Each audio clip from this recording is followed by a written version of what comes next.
Hello everyone ଆପଣମାନଙ୍କୁ ମୁଁ ସ୍ୱାଗତ କରୁଛି ଆଉ ଗୋଟେ ନୂଆ ସିରିଜକୁ ଯୋଉଟାକି ଆମର O triple S C previous year question ମାନେ ଆମର 2014 ମସିହାରୁ 2026 ମସିହା ପର୍ଯ୍ୟନ୍ତ ଓ ଟ୍ରିପଲ୍ ଏସ୍ ସି ଯୋଉ ମାନେ ଯାହା ବି ଏକ୍ଜାମ୍ କରିଛି ସବୁ ଏକ୍ଜାମ୍ର PYQ ଆମେମାନେ ଏହି ସିରିଜ ମାଧ୍ୟମରେ ଡିସ୍କସନ୍ କରିବା ଯୋଉଟାକି ଆପଣମାନଙ୍କର ଓଡ଼ିଶାର ମାନେ ଆପଣମାନେ ଯାହା ବି ଏକ୍ଜାମ୍ ଦିଅନ୍ତୁ ନା କାହିଁକି ମାନେ ଟିଚିଂ ଏକ୍ଜାମ୍ ହଉ OTET JET ଆସିଷ୍ଟାଣ୍ଟ ଟିଚର ତା ସହିତ CTET ଯାହା ବି ଏବଂ ତା ସହିତ OSSC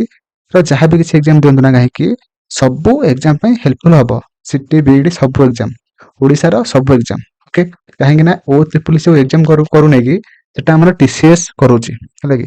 TCS ବେସ୍ଡ MCQ ମାନେ ଯେହେତୁ ଏଟା ହେଉଛି ତ ଏଇ ଲେବୁଲ୍ର କ୍ୱେଶ୍ଚିନ୍ ସବୁ ଏକ୍ଜାମ୍ ପାଇଁ ବହୁତ ହେଲ୍ପଫୁଲ୍ ହବ ତ ସେଥିପାଇଁ ଆପଣମାନେ ଭିଡ଼ିଓକୁ ଫାଷ୍ଟରୁ ଲାଷ୍ଟ ଯାଏଁ ଦେଖିବେ ଏବଂ ତା ସହିତ ଏହି ସିରିଜର ସବୁ ଭିଡ଼ିଓକୁ ପୁରାପୁରି ଫାଷ୍ଟରୁ ଲାଷ୍ଟ ଯାଏଁ ଦେଖନ୍ତୁ। ଏଟା ଆମର ଫାଷ୍ଟ ଆସିଲା କି ଆମର ଏଟା 22 ମେ 2026 ମସିହାରେ ଆମର ଯୋଉ ହେଇଥିଲା ଏବେ ଜଷ୍ଟ ମେ 22 ତାରିଖରେ ଯୋଉଟା ଆମର ହେଇଥିଲା RI ARI ଅମିନ୍ SFS ହେଲା ସେଇ ଏକ୍ଜାମର ହେଲା 22 ମେ ରୁ ଷ୍ଟାର୍ଟ ହେଇଥିଲା ସେ 22 ମେ ର ସେକେଣ୍ଡ ସିଫ୍ଟ ଆଜି ଆମେ ଡିସ୍କସନ୍ କରିବା ହେଲା ତ ଏଟା ଆମର ମ୍ୟାଥ ଗଲା ନେକ୍ସଟ ଆମର ଆସିବ କ'ଣ ନା ଆମର ଜିକେ ଆସିବ ସେଇ ସେମ୍ ସିଫ୍ଟର କମ୍ପ୍ୟୁଟର ଆସିବ ଆଉ କ'ଣ ଆସିବ ନା ଇଂଲିଶ ଆସିବ ଓଡ଼ିଆ ଆସିବ ସବୁ ଆସିବ ସେଥିପାଇଁ ଆପଣମାନେ ପୁରାପୁରି ସିରିଜଟାକୁ ପୁରାପୁରି ଫାଷ୍ଟରୁ ଲାଷ୍ଟ ଯାଏଁ ଦେଖିବେ ବିନା ସ୍କିପ୍ କରିକି ଦେଖିବେ ଏବଂ ତା ସହିତ ଆପଣମାନଙ୍କୁ ମାନେ ଯୋଉ ବି କ୍ୱେଶ୍ଚିନ୍ ବୁଝା ପଡ଼ୁନି ମୋତେ ଜଣାଇବେ କମେଣ୍ଟରେ ଆଉ କ'ଣ ସଜେସନ୍ ଦରକାର ଅଛି ମୋତେ ମଧ୍ୟ ଜଣାଇ ପାରିବେ ଚାଲନ୍ତୁ ଭିଡ଼ିଓ ଷ୍ଟାର୍ଟ କରିବା ଆଉ ବି ଯାହା ବି ଇନଫର୍ମେସନ୍ ଥିବ ମୁଁ ଆପଣମାନଙ୍କୁ ଭିଡ଼ିଓ ମଝିରେ କହିଦେବି ହେଲା ତ ପ୍ରଥମ କ୍ୱେଶ୍ଚିନ୍ ଆପଣମାନେ ଦେଖିପାରୁଥିବେ ଯୋଉଟାକି ଅଛି ଆମେ ଦେଖନ୍ତୁ ଯାହା ବି କିଛି କ୍ୱେଶ୍ଚିନ୍ କରିବା ସବୁ ଓଡ଼ିଆରେ କରିବା ଏବଂ ତା ସହିତ ଇଂଲିଶରେ ମଧ୍ୟ ଗୋଟେ ଗୋଟେ ସିଫ୍ଟ କରିଦେବା ହେଲା ତ ଆପଣମାନେ ମୋତେ ଜଣାଇବେ କି ଓଡ଼ିଆରେ କଲେ ବେଷ୍ଟ ହେବ ନା ଆମର ଇଂଲିଶରେ କଲେ ବେଷ୍ଟ ହେବ ତ ଫାଷ୍ଟ କ୍ୱେଶ୍ଚିନ୍ ଆପଣମାନଙ୍କର ଅଛି କହିଛି ଯଦି ଏକ ବର୍ଗକ୍ଷେତ୍ରର ପରିସୀମା 10 ସେଣ୍ଟିମିଟର ହୁଏ ତେବେ ବର୍ଗକ୍ଷେତ୍ରର ବାହୁର ଦୈର୍ଘ୍ୟ କେତେ ଦେଖନ୍ତୁ ଆମର ବର୍ଗକ୍ଷେତ୍ରର ପରିସୀମା ଫର୍ମୁଲା କ'ଣ ନା 4a ମାନେ a ମାନେ ଗୋଟେ ବାହୁର ଦୈର୍ଘ୍ୟ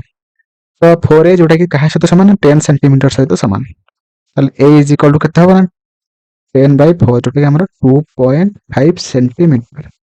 ବୁଝିପାରିଲେ ଯୋଉଟାକି ଆମର ଅପସନ୍ ଡି ହେଇଯିବ ସଠିକ ଆନ୍ସର ହେଲା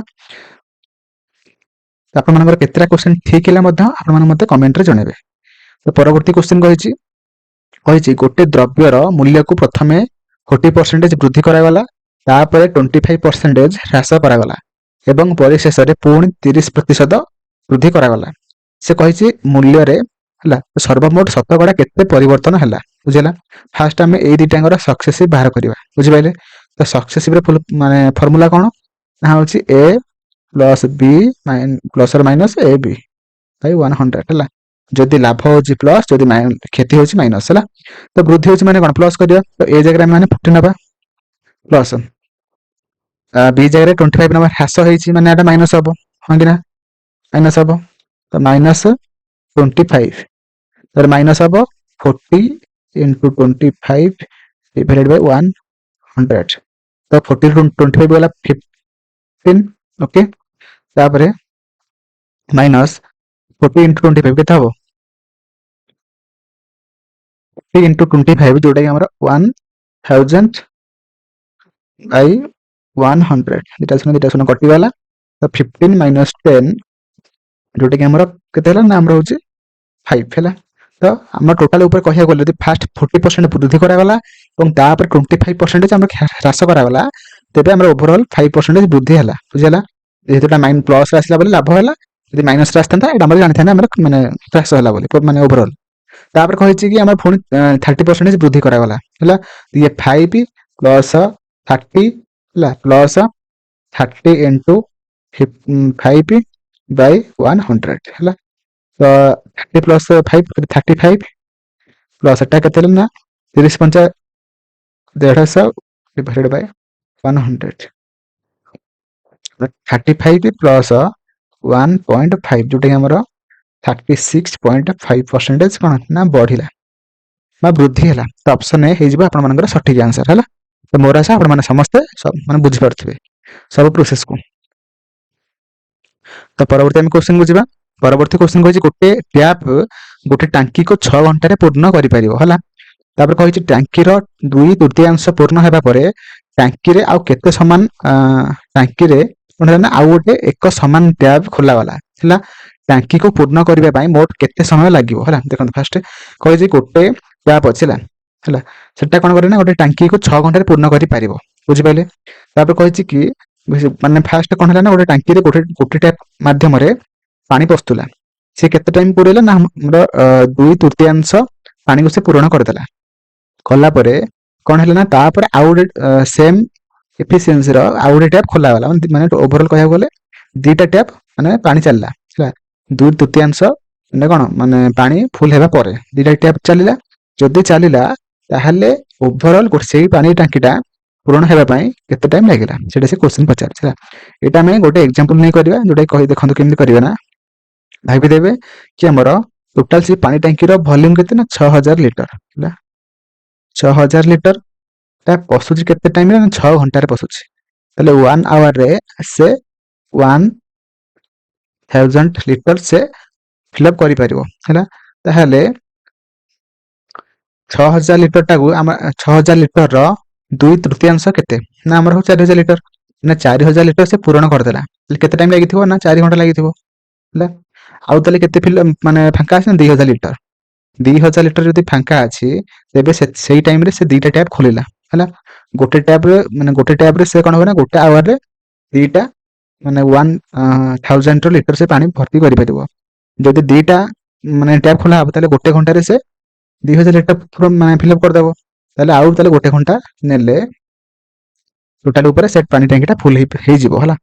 ତାହେଲେ ଆମେ କହିପାରିବା କି 4 + 1 ଯୋଉଟା କି 5 ଲିଟର ପାଣି 5 ଘଣ୍ଟାରେ ସେଇ ପାଣି ଟାଙ୍କିଟା ଫୁଲ ହେଇଯିବ ହେଲା ତ ଅପସନ ଡି ହେଇଯିବ ସଠିକ ଆନ୍ସର ହେଲା এটা ମୁଁ ଏକ୍ସାମ୍ପଲ ନେଇ କଲି କାହିଁକି ନା ଆପଣମାନେ ଠିକରେ ବୁଝିପାରିବେ ବୋଲି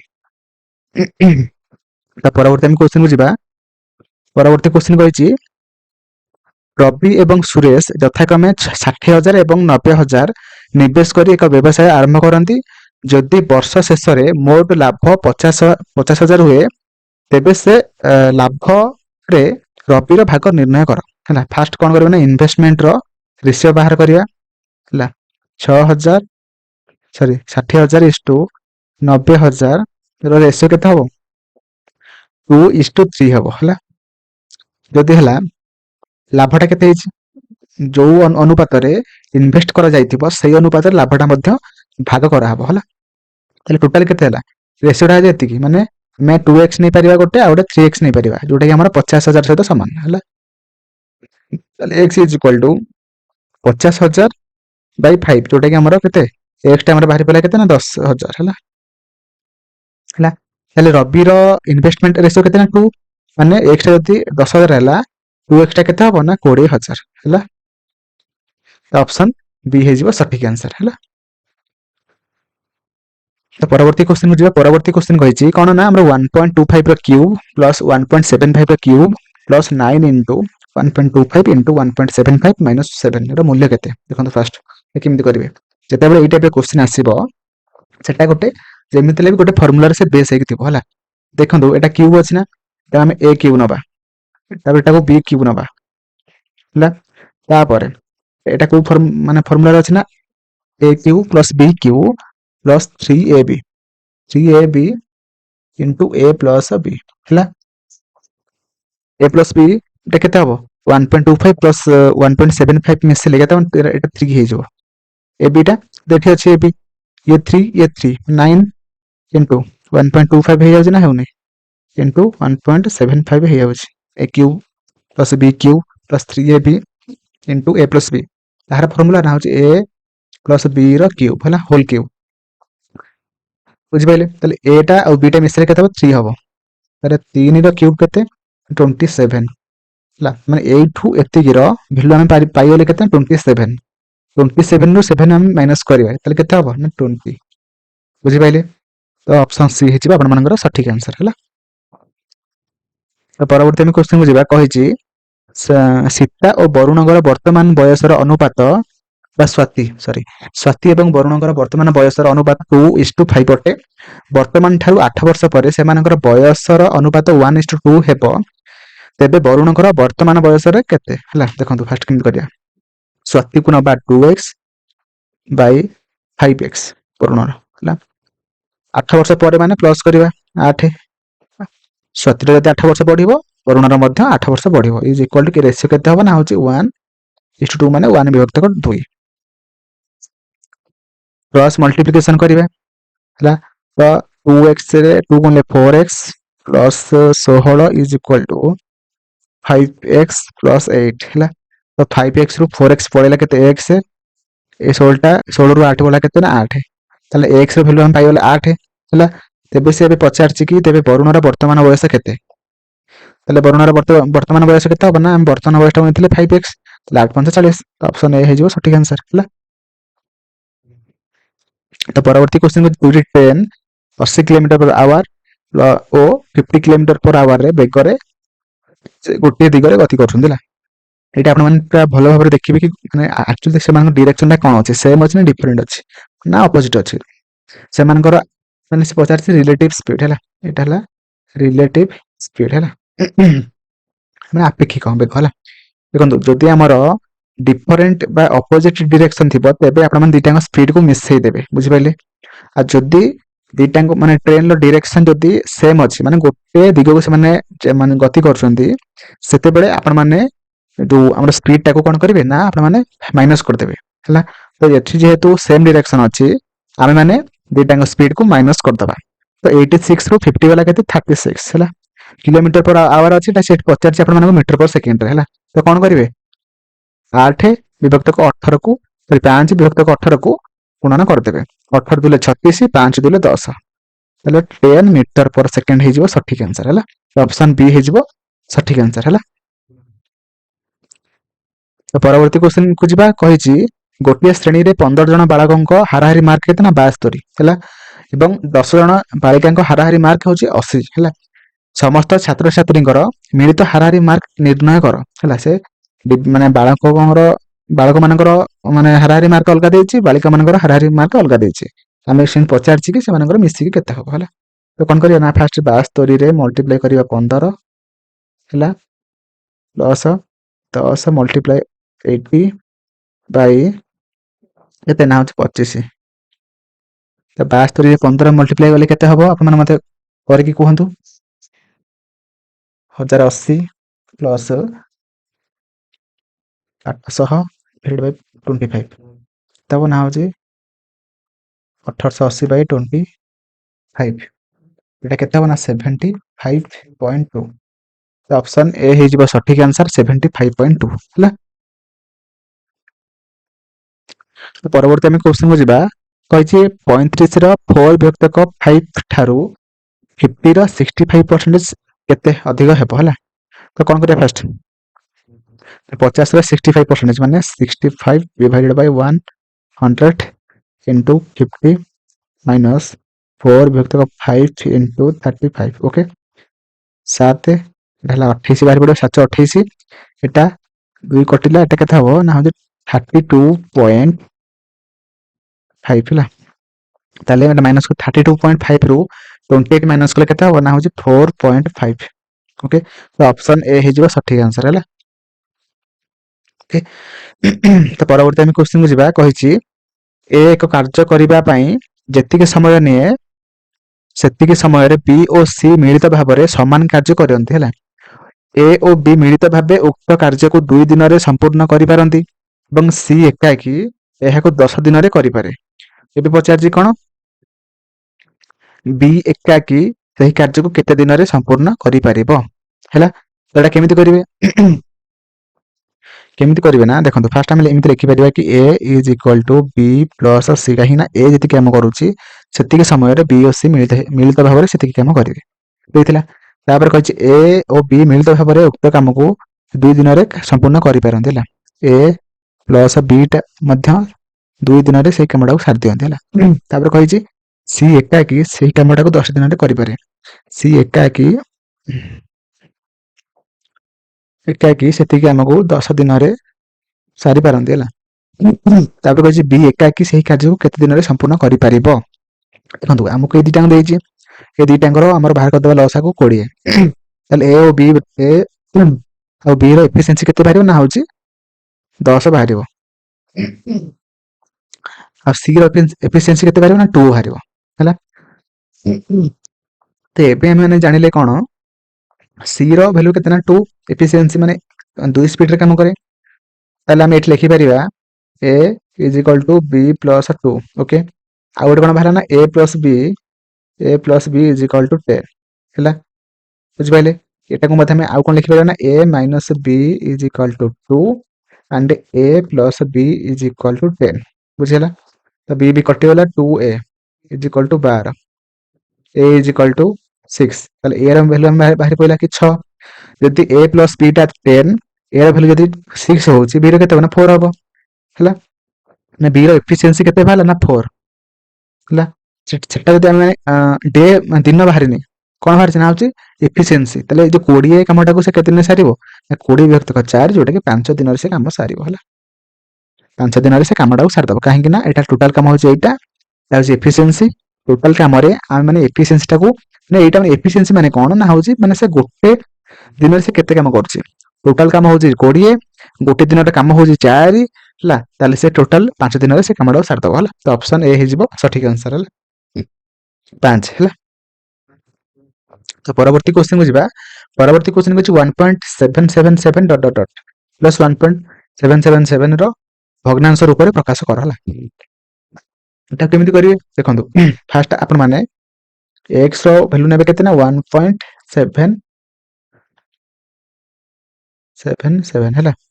दाबे माने कोन करे ना होची 10x नै जबा 10x नेले कोन हबो ना होची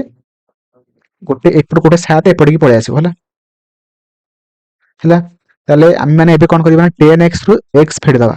केते ना 9x हे जबो इज इक्वल टू 7 रु 1 पड़े ना सॉरी 17 रु 1 पड़ेला केते ना 16 ताले x रो वैल्यू केते बारी ना 16 डिवाइडेड बाय 9 हला जदी गोटे 1.7 बार रो गोटे रे जदी वैल्यू 16 डिवाइडेड बाय 9 होची दिटा मिसे माने आ गोटे 16 बाय 9 करिया कले केते हो 9 को 9 रहिला 16 16 32 हला ताले 32 विभक्त को 9 हे जो सठिक आंसर हला तो option A will be right answer परवर्ती क्वेश्चन को जिबा परवर्ती क्वेश्चन कहिची जने व्यक्ति 60 किलोमीटर पर आवर बेगरे एक दूरता रो 2 पंचमांश अतिक्रम करंती हला एवं तापर कहिची 48 किलोमीटर पर आवर बेगरे एक चतुर्थांश अतिक्रम करंती एवं 6 किलोमीटर पर आवर बेगरे अवशिष्ट दूरता से अतिक्रम करंती जदि अतिक्रम करा जायथिबा मोट दूरता केते ना 300 किलोमीटर हला टोटल दूरता तेबे समग्र यात्रा पई तांकर हाराहारी बेग किलोमीटर पर आवर रे केते हबो हला देखो एटा आपण माने केमिति करी फास्ट आपण माने फास्ट लिखिबे कि 60 किलोमीटर पर आवर रे केते बाट कले ना 300 रो केते ना 2 पंचमांश माने 2 विभक्त को 5 माने एटा कतले केते हबो ना 56 30 हेले 120 किलोमीटर से कले कोथि ना हमर होची 60 किलोमीटर पर आवर बेग रे 120 किलोमीटर से गले बुझिला तापर से 48 किलोमीटर पर आवर स्पीड रे 300 रो केते ना 1/4 माने 1 विभक्त को 4 माने केते हबो ना होची 75 हैला 75 किलोमीटर गले आउ कहिची कोन ना 6 किलोमीटर आउ माने 6 किलोमीटर पर आवर बेगरे आउ जति माने दूरता बळिला सेति दूरता से एति स्पीड रे गले 6 किलोमीटर पर आवर स्पीड रे गले ताले 120 प्लस केते 75 हेले केते ना 195 300 रु 195 फेडिबे केते बना 105 किलोमीटर से गले कोतरे ना होची 6 किलोमीटर पर आवर स्पीड रे हैला जदि से गले ताकू ताले केते टाइम लागिला एटा हम देखिबा ना हिसाब करिया एटा गला केते 2 आवर लागिला एटा हमर केते लागिबो ना 75 डिवाइडेड बाय 48 हेले केते होची तो हिसाब करी कहंतु टिकेट माने पॉइंट रे आसीबो कि 1.56 आवर हैला एति लागिला आ हमर एटा केते टाइम लागिला ना होची 6 के 6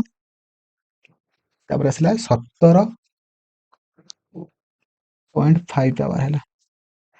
ओके 17.5 आवर जदि आमे माने हाराहारी बेग बाहर करिबा तेबे आमे माने कोन करिबा ना total distance by total distance केते ना 300 डिवाइडेड बाय टोटल टाइम रे केते हबो ना 17 2 केते 19 19 के 20 20 पढला 21 21 पॉइंट केते 06 लई 21 विभक्त 21.06 आवर हला तो 300 रे आम मैंने 21.06 माने हरण कले केते हबो ना हो हमरो 14.24 किलोमीटर पर आवर है। यहाँ आपण मैंने कौन करेंगे ना निजे निजे करेंगे है। जदि मुझे वीडियो माध्यम करी बहुत टाइम लगे है कि कैलकुलेटिव अच्छी किंतु आपण मैंने पेशेंस सहित करेंगे है। ऑप्शन सी है सठिक आंसर है। तो परवर्ती क्वेश्चन कही दुईटी संख्यार गसागु केते ना 12 गोटे लसागु 180 आ गोटे संख्या केते हबो ना आमे माने जानिचे लसागु आ गुणन केते माने लसागु गुणन गसागु इज इक्वल टू दुईटी संख्यार गुणनफल हैला। तो गोटे संख्यार हैला 60 लसागु हैला 180 गुणन गसागु हैला 12 गोटे को x नै जिबा तले x इज इक्वल टू केते हबो ना 180 गुणन 12 बाई केते 60 60 रे 36 18 32 36 हैला। तो आ गोटे संख्या केते हबो ना 36।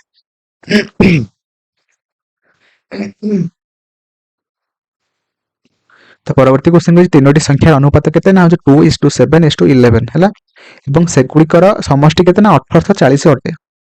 तापर कहछि बृहत्तम और क्षुद्रतम संख्या मध्य अंतर निर्णय कर हैला। देखो फास्ट एमानकर रेशियो देछि माने हम x नै जिबा 11x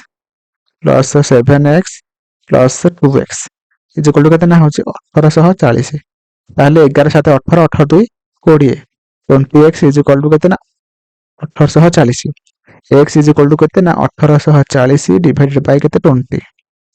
कोते केते हो ना तले 92 तले गोटे x रो वैल्यू बाहर पला 92। एबे से कहिछि कि हम बृहत्तम एवं क्षुद्रतम संख्या बृहत्तम कोड ना 11 क्षुद्रतम कोड माने कोड ना 2 उत्तर केते हो 11 2 गला 9 तले 9x रो वैल्यू केते हो ना 92 9 माने गुणी देबा 9 2 18 1 9 81 के 82 828 828 ऑप्शन ए हे जिवो सठिक आंसर। परवर्ती हम क्वेश्चन में परवर्ती क्वेश्चन कहिछि कोन कहिछि गोटे 60 रो मूल्य केते ना 475 अटे राघव दुईटी कौन है ना by one get one free है। तो कौन है ना राघव दुईटी किणतु दुईटी मागणा पांतु स्कीम रे सार्ट किणती मोट से केते टका पे करंती ना हम 3800 टका से पेमेंट कले से केतोटी सार्ट पाइबे। देखंतु फास्ट गोटे सार्ट रो मूल्य केते ना होची 475 ताले से टोटल केते टका पेमेंट कले ना 3800 टका। फास्ट तांकर माने पेमेंट अनुसार केतरा सार्ट तंग मिलिबो ना होची 38 आम मैंने 475 हरण करदे केते बाहर ना 8 बाहर माने 400 माने से 3800 टंका 8टा सार्ट से किनिले। देखो ये दुईटा किनिले दुईटा मिलियो माने गोटे किनिले आ गोटे मिलुची कहे बोले है जदि से 8टा किनिले आ केतरा मिलियो ना 8टा मिलियो सार्ट टोटल केतरा सार्ट है ना 16टा सार्ट है। तो ऑप्शन बी हे सठिक आंसर है जतेटा किनिले सेतेटा मिलुची से 8टा सार्ट पे से पेमेंट कले आ 8टा सार्ट मिलिबो लगी ताहले से टोटल से 16टा सार्ट से पाइले है। तो परवर्ती क्वेश्चन को जिबा परवर्ती क्वेश्चन कहिछि कोन तीनोटी लब्धांक मानकर माध्यम केते ना होछि 37.5 अटे जदि लब्धांक मान कोन होछि ना 45 को 65 रे बदला जाई थाए बदला गले तेबे नूतन माध्यमान एवं मूल माध्यमान मध्य पार्थक्य केते हो हैला। 8टा लब्धांक अछंती माने 8टा मध्य गोटे अछि केते ना 42 सॉरी 45 अछि से 45 टा चेंज करके आम मैंने 65 करवा जदि करवा केते डिफरेंस केते आउछि ना 20 आउछि हैला जदि 20 आउछि केते 20 आउछि ना 8टा मध्यरु हैला 8 हरिबा हैला तले केते होछि 2.5 आटा फार्मूला अछि कोन जदि हमर जदि लब्धांकर वैल्यू माने कोन होछि ना चेंज होछि तार फार्मूला कोन difference in mean difference of mean रो फार्मूला गोटे इज इक्वल टू केते ना होछि change in sum divided by total कौन लब्धांक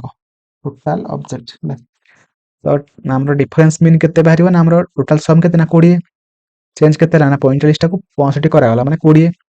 केतेटा माने केते लब्धांक केते ना 8 टा माने 20 व्यक्त काटी जोटा 2.5 है फार्मूला को लिख रखिबे। तो परवर्ती क्वेश्चन को जिबा परवर्ती क्वेश्चन कहिछि जदि 73 बा 7300 रो वार्षिक 20% चक्रवृद्धि सुधार रे 1 ବର୍ଷ ପାଇଁ ନିବେଶ କରାଯାଏ ଏବଂ ସୁଧ କ'ଣ ହେଇଛି ନା ଅର୍ଦ୍ଧବାର୍ଷିକ ଭାବରେ ଚକ୍ରବୃଦ୍ଧି ହୁଏ, ତେବେ ଗୋଟେ ବର୍ଷ ପରେ ସମୂଳ ସୁଧ କେତେ ହବ? ଦେଖନ୍ତୁ, ଗୋଟେ ବର୍ଷ ପାଇଁ ହେଲା, ଗୋଟେ ବର୍ଷ ପାଇଁ ତାର ହାର କେତେ ନା 20%, କିନ୍ତୁ ସେ ହିସାବ ହବ କୋଉ ଅନୁସାରେ? 6 ମାସକୁ ଥରେ ହିସାବ, ମାନେ ଗୋଟେ ବର୍ଷରେ 6 ମାସ ମାନେ ଗୋଟେ ମାସରେ ମାନେ 6 ମାସିଆ କେତେଟା ପଡିବ? ମାନେ 2ଟା ପଡିବ, 6 6 12 ମାସ। ତାହେଲେ ଆମେ ମାନେ ଗୋଟେ ଆମର ଇୟର କେତେ ହବ, ମାନେ ଟାଇମ ଟା କେତେ ହବ ନା 2 ହେଇଯିବ ହେଲା, କାହିଁକିନା 6 ମାସିଆ ହିସାବ ହଉଛି ହେଲା। ପ୍ରିନ୍ସିପଲ କେତେ ହବ ନା ହଉଛି 7300 ହବ। ଆପଣମାନଙ୍କୁ ମୁଁ ଆଉ ଗୋଟେ ଭଲ, ମାନେ ଏଟା ମୁଁ ଫର୍ମୁଲା ପକେଇ କରିବିନି, ମୁଁ ଅଲଗା ସର୍ଟକଟ ରେ କରିଦେବି ହେଲା, ସେଟା ଆପଣ ମାନେ ଟିକେ ଦେଖନ୍ତୁ କେମିତି ହଉଛି ହେଲା। ଆଉ ତାପରେ କହିଛି ପି ହେଲା ଟାଇମ ବାହାରି ପଇଲା, ଆଉ କଣ ଆର ମଧ୍ୟ ଦେଇଦେଇଛି କେତେ, ଆର ମଧ୍ୟ ଆମର କେତେ, ଯଦି ଗୋଟେ ବର୍ଷକୁ 20% ହଉଛି 6 ମାସକୁ କେତେ ହବ ନା 2 ହେଇଯିବ, ମାନେ ତାର ଅଧା ହେଇଯିବ, 10% ହେଇଯିବ ହେଲା। ଗୋଟେ ଫର୍ମୁଲା ଅଛି କଣ,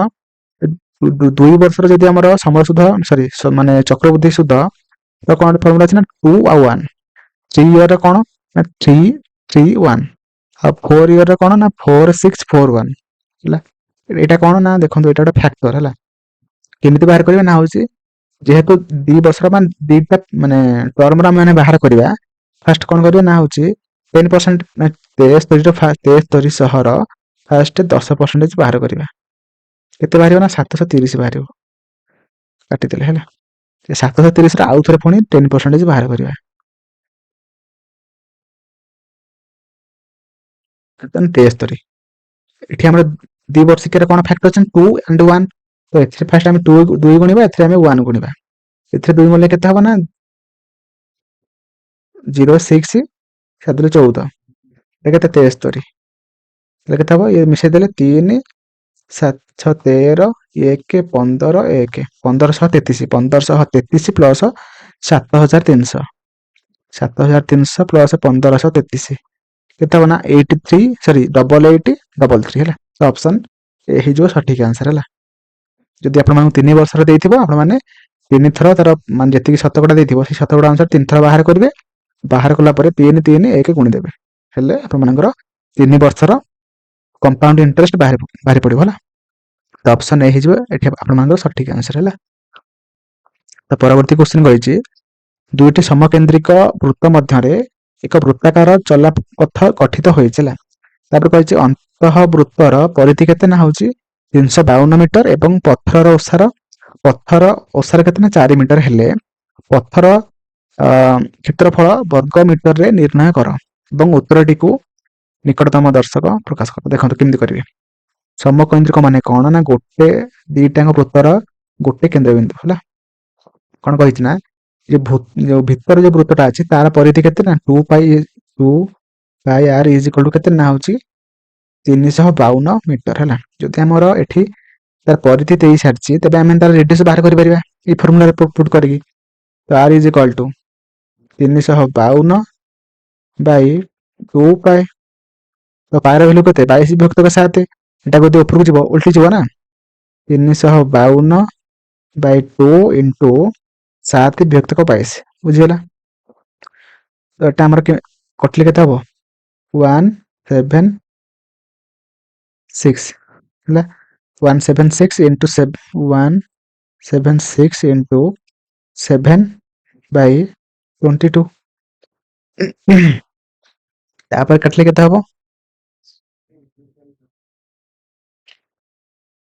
ତାପରେ ଦେଖନ୍ତୁ 176 ଡିଭାଇଡେଡ ବାଇ 22 ଯୋଉଟା କି 8, এটা ଆମର 8 ରେ କଟିଯିବ, 8 7 56, ମାନେ ଆମର ଭିତର ଯୋଉ ବୃତ୍ତଟା ଅଛି ତାର ରେଡିୟସ କେତେ ବାହାରିଲା ନା ଆମର 56 ବାହାରିଲା ହେଲା। ତାହେଲେ ପଥର ଏ ପଥରଟା ଅଛି, ସେ ପଥର ମାନେ କେତେ ମାନେ ଲେନ୍ଥ ନା ହଉଛି ଆମର ଓସାର କେତେ ନା 4 ମିଟର। ଯଦି ଆର ଏଇଠୁ থেকে 56 ହେଲା, ଏଇଠୁ থেকে କେତେ 4 ହଉଛି, ତାହେଲେ ବଡ ବୃତ୍ତର ବ୍ୟାସାର୍ଦ୍ଧ କେତେ ନା 60 ମିଟର ହେଲା। ଏବେ ସେ କଣ ପଚାରିଛି ନା ଆମର ଏଇ ଭିତର ଯୋଉ ପଥରଟାର ହେଲା କ୍ଷେତ୍ରଫଳ କେତେ, କେମିତି ବାହାରିବ ନା ଦେଖନ୍ତୁ, ଫାଷ୍ଟ ଆମେ ମାନେ ଏଇ ଯୋଉ ଛୋଟିଆ ବୃତ୍ତର କଣ ବାହାର କରିବା ନା କ୍ଷେତ୍ରଫଳ ବାହାର କରିବା ହେଲା। ତ କ୍ଷେତ୍ରଫଳର ଫର୍ମୁଲା କଣ ନା ପାଏ r ସ୍କୋୟାର, ପାଏ ମାନେ 22 ବିଭକ୍ତ 7, r କେତେ r 56, 56 ର ସ୍କୋୟାର ଆଚ୍ଛା 7 କଲେ କେତେ ନା 56 8 ତାହେଲେ 56 ଇଣ୍ଟୁ 8 ଇଣ୍ଟୁ 22 56 ଇଣ୍ଟୁ 8 ଇଣ୍ଟୁ 22 ଯୋଉଟାକି ଆମର 9856 ସେଣ୍ଟିମିଟର ସ୍କୋୟାର ବାହାରୁଛି ଛୋଟ ବୃତ୍ତର କ୍ଷେତ୍ରଫଳ। ଏବେ ଆମେ ମାନେ ବଡ଼ ବୃତ୍ତର କ୍ଷେତ୍ରଫଳ ବାହାର କରିବା ଯାହାର କି ବ୍ୟାସାର୍ଦ୍ଧ କେତେ ନା 60 ବାଇ ଆର୍ ସ୍କୋୟାର ଯୋଉଟାକି 22 ବିଭକ୍ତକ 7 ଗୁଣନ 60 ର ସ୍କୋୟାର 60 ର ସ୍କୋୟାର କେତେ 3600 ଇଣ୍ଟୁ 22 ବାଇ 7 ତାହେଲେ କେତେ ହବ ନା 3600 ଗୁଣନ 22 ହରଣ 7 ଯୋଉଟାକି ଆମର 11314 ବଡ଼ ବୃତ୍ତର କ୍ଷେତ୍ରଫଳ କେତେ ବାହାରୁଛି ନା 11314 ତାହେଲେ ଆମେ ମାନେ ଫେଡ଼ିଦେବା এই বড় বৃত্তରୁ ସାନ ବୃତ୍ତର କ୍ଷେତ୍ରଫଳ ଫେଡ଼ି ଦେଲେ এই ପଥର କ୍ଷେତ୍ରଫଳ କେତେ ବାହାରି ପଡ଼ିବ ହେଲା ତ 11314 ମାଇନସ କେତେ 9856 ମାଇନସ 9856 ଯୋଉଟା କେତେ ବାହାରେ ନା 1458 ପଏଣ୍ଟ 28 এটা যদি ଆମେ ରାଉଣ୍ଡ ଫିଗର କରିବା ତେବେ ତାହେଲେ ଆମର ଆନ୍ସର କେତେ ହେବ ନା ହେଉଛି 1460 ସେଣ୍ଟିମିଟର ସ୍କୋୟାର ଯୋଉଟାକି ଏଇ ଯୋଉ 4 ମିଟର ଓସାର ବିଶିଷ୍ଟ ପଥର କ୍ଷେତ୍ରଫଳ ହେଲା। ପରବର୍ତ୍ତୀ କ୍ୱେଶ୍ଚନ ଏଠି କହିଛି ଆପଣମାନଙ୍କୁ କହିଛି ଏକ ରେଫ୍ରିଜରେଟର ବା ଗୋଟେ ଫ୍ରିଜର ଚିହ୍ନିତ ମୂଲ୍ୟ କେତେ ନା 75000 ଅଟେ। ଜଣେ କ'ଣ କଲା ନା ଜଣେ ଖୁଚୁରା ବ୍ୟବସାୟୀ 5% ଓ 30% ଏକ କ୍ରମାଗତ ରିହାତି ପାଇବା ପରେ ଏହାକୁ କ୍ରୟ କରନ୍ତି ହେଲା ଏବଂ ଏହା ତାଙ୍କର କ୍ରୟ ମୂଲ୍ୟ ହୁଏ ହେଲା ଓ ସେ ତାଙ୍କ କ୍ରୟ ମୂଲ୍ୟ ଉପରେ 16% ଲାଭ କରିବାକୁ ଚାହାନ୍ତି ହେଲା ଯଦି ସେ ଗ୍ରାହକମାନଙ୍କୁ ତାଙ୍କର ଧାର୍ଯ୍ୟ ମୂଲ୍ୟ ଉପରେ 20% ଲାଭ ପ୍ରଦାନ କରନ୍ତି ତେବେ ସେ ରେଫ୍ରିଜରେଟର ଚିହ୍ନିତ ମୂଲ୍ୟ କେତେ ସ୍ଥିର ହେବ ଦେଖନ୍ତୁ ଫାଷ୍ଟ ଗୋଟେ ଖୁଚୁରା ବ୍ୟବସାୟୀ କ'ଣ କଲା ନା ଗୋଟେ ଚିହ୍ନିତ ମୂଲ୍ୟ ମାନେ 75 ଲେଖା ହେଇଛି ତା ଉପରେ ସେ 5% and 30% ରିହାତି ଦେଲା ପରେ କ'ଣ ହେଉଛି ନା ତାର ଯେତିକି ଡିସକାଉଣ୍ଟ ଦେଲା ପରେ ଯେତିକି ଟଙ୍କା ସେ ବିକୁଛି ସେଟା ତାର ହେଉଛି କଷ୍ଟ ପ୍ରାଇସ୍ ସେଟା ଫାଷ୍ଟ ଆମେ ବାହାର କରିବା ସେ ବାହାର କଲା ପରେ ସେ କଷ୍ଟ ପ୍ରାଇସରେ ସେ ମାନେ 16% ଲାଭ କରିବା ପାଇଁ ଚାହୁଁଛି ଲାଭ କରିବ କେମିତି ଲାଭ କଲା ପରେ ସେ ପୁଣି ଆହୁରି ଏଟାକୁ ଏମିତି ଭାବେ ଏତିକି ଟଙ୍କା ଲେଖିବ ଯୋଉଟାକି ଯୋଉ ପଇସାରୁ ସେ 20% ଫାଷ୍ଟ ସେ ରିହାତି ଦେଲା ପରେ ସେ 16% ଲାଭ ପାଇବ ସେଟା ସେ କହିଛି ତ ସେ କେତେ ଟଙ୍କା ଲେଖିବ ସେଟା ସେ ଆପଣମାନଙ୍କୁ କ୍ୱେଶ୍ଚିନ୍ ପଚାରିଛି ହେଲା କେମିତି କରିବେ ଫାଷ୍ଟ ଦେଖନ୍ତୁ ଫାଷ୍ଟ 75000 ଯୋଉ ଦିଟା ସକ୍ସେସିଭ ବାହାର କରିବେ ହେଲା କି ଫାଷ୍ଟ 75000 ର 5% ମାନେ ଡିସକାଉଣ୍ଟ ବାହାର କରିବା ମାନେ ଏକଥରେ ସେ ରହୁଛି କେତେ 95 ରହିଲା ଦେଶରେ ଦିଟା ଶୂନ କଟିଗଲା କେତେ ହେଉଛି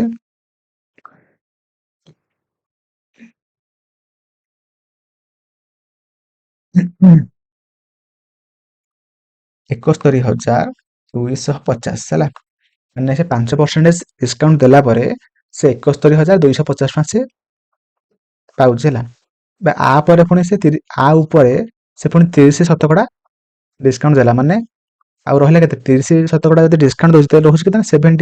70 by 100 ଏଇଟା ଶୁଣ ଏଠି କଟିଗଲା 7125 ଗୁଣନ 7 ହେଲେ କେତେ ହେଉଛି ସେକେଣ୍ଡ ଯୋଉ ସେ ଡିସକାଉଣ୍ଟ ଦବ ଡିସକାଉଣ୍ଟ ଦେଲା ପରେ ତାର କେତେ ଟଙ୍କା ଭାବୁଛି ନା 30% ଡିସକାଉଣ୍ଟ ଦେଲା ପରେ ତାର ହେଉଛି କେତେ 49875 ହେଲା ଏଇଟା ହେଉଛି ତାର କ'ଣ ନା କ୍ରୟ ମୂଲ୍ୟ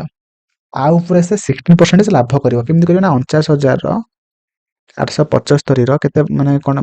ନା 116 by 100 କାହିଁକି ନା ଆମର 100ଟା ହେଉଛି କ୍ରୟ ମୂଲ୍ୟ ସେ ଆଉ 16% ଅଧିକ ପାଇବ ମାନେ 116 ହେଲା ଏଇଟାର କେତେ ଭ୍ୟାଲୁ ବାହାରିବ ନା ମଲ୍ଟିପ୍ଲାଏ କଲେ 57855 ଏତିକି ହେଉଛି ତାର ହେଉଛି ଲାଭ କରିକି ସେ ମାନେ ଏତିକି ମାନେ କ୍ରୟ ମୂଲ୍ୟ ହେଲା ଏତିକି କଷ୍ଟ ପ୍ରାଇସ୍ ହେଲା ଏତିକି କେତେ ନା ହେଉଛି 49875 ତାପରେ ରହିଲା କ'ଣ ନା ଲାଭ କଲା ପରେ ତାର ସେଲିଂ ପ୍ରାଇସ୍ କେତେ ହେଉଛି ନା ହେଉଛି 57855 ହେଲା ଆମେ ଦେଖନ୍ତୁ ଏଇଟା ହେଉଛି ସେଲିଂ ପ୍ରାଇସ୍ କିନ୍ତୁ ମାର୍କେଟ ପ୍ରାଇସ୍ କେତେ ଲେଖିବ ନା ଗୋଟେ ଫର୍ମୁଲା ଅଛି selling price is equal to market price ହେଲା କେତେ ନା 20% ରିହାତି ମାନେ ସେ ରଖିବ କେତେ ଆଗତେ ନା 80% ତାହେଲେ 80 by 100 ହେଲା ତ ସେଲିଂ ପ୍ରାଇସ୍ କେତେ ନା 57855 is equal to market price ଆମେ ବାହାର କରିବା इंटू 8/10 माने 0 कटिगला market price is equal to 57,855 ये 10टा पटे मल्टीप्लाई हम बाय 8 है ये हरण कले केते बाहर आमर बाहर करेंगे आपण मैंने 72,318 टंका है यहाँ हूँ आंसर ऑप्शन ए हो सठिक आंसर है तो परवर्ती क्वेश्चन कही एमएन वृत्तर एक व्यास अटे जहाँ वृत्त को दुईटी अर्धवृत्तर विभक्त करे केएल एक अर्धवृत्तर एक ज्या अटे एवं जेपरिक केएल समांतर एमएन अटे वृत्तर अन्य अर्धवृत्तर थिबा परिधि उपर स्थित एक बिंदु पी अटे एवं एनपी केटा 72 हेले एन केएल परिमाण केते देखंतु फास्ट कोन करिवे फास्ट डायग्राम केमिति हबो फास्ट गोटे वृत्त तयारी करिबा हला फास्ट गोटे वृत्त तयारी करिबा हला फास्ट कछि तार व्यासटा केते ना होछि एमएन एमए गोटे एन गोटे हला एमएन तापर असला केएल गोटे हला ज्या गोटे जोटा कि एमएन सहित पैरेलल अछि हला केएल बुझिला तापर कहिछि एनपीके ए पीटा ए पी ओडे एठी बिंदुडा अछि पी एनपीके एन एपटे पीके रहला ए जो एंगल केते परिमाण 72 डिग्री हला हेले एन केएल रो परिमाण केते एन केएल एटार से वैल्यू पचार छला आर मूल्य से पचार छला तो कोन करिया देखो फास्ट एटार देखो एटार हम टाणी दबा हला टाणी दबा देखो आमर जानि जंदी गोटे गोटे जार अंतर्गत रे हला अंतर्गत रे जो हम अलगा जा सब टाणीबा माने वृत्तर ऊपर स्थित जो बिंदु रे भी हम जो दीटा जा टाणीले तार अंतर्गत जहाँ भी कोन सृष्टि हबो सब समान एटा 72 हेले एटा मध्य 72 हबो हला 72 हेला एटा यदि 72 हेला एटा केते हबो एटा हला 90 डिग्री हबो दुईटी जा गोटे बिंदु रे हला गोटे जो व्यास सहित अंतर्गत हला गोटे ज्या जदि माने तार एठी जदि से माने जदि मिलित हेले तो एठी जो कोनटा सृष्टि हबो सेटा 90 डिग्री हबो बुझि पले तो एटा 90 हेला एटा केते हबो 72 हेला तो 72 90 के मिसले केते होछि 72 90 मिसले केते हबो ना होछि 162 तो एटा केते हबो ना 18 डिग्री हबो 18 डिग्री हेले एटा आ सहित माने पैरेलल अछि जे एटा 18 हेला एटा मध्ये 18 हबो बुझिला तो सेति पई हमर एन केएल रो वैल्यू पचार थिला तो एन केएल रो मूल्य केते हबो ना 18 हबो तो ऑप्शन सी हे जिवो सठिक आंसर ओके